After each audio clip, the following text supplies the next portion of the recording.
when you come to the unconference and when you use the process, what you take away is so useful. I know I've been to other conferences where I've been given information and where I'm a passive learner, and I take a lot of notes and I have notebooks and I go home, and truthfully I may use some of that, but a lot of what I've taken in at the conference is then forgotten when I go into my daily life as a coach, as a trainer, as an instructional designer.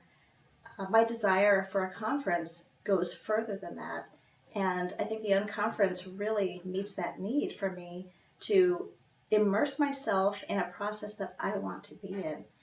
That would be going to a different session than what was on an agenda. So I create my own agenda based on the agenda we create as a group.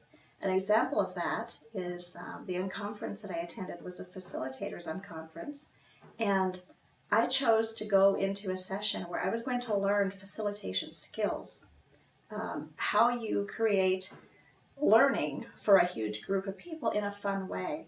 It was the most dynamic, most fun session that I've had, and I have integrated each and every one of those processes, from using tools for facilitation to using tricks and tips and understanding how to function with groups and how to manage groups.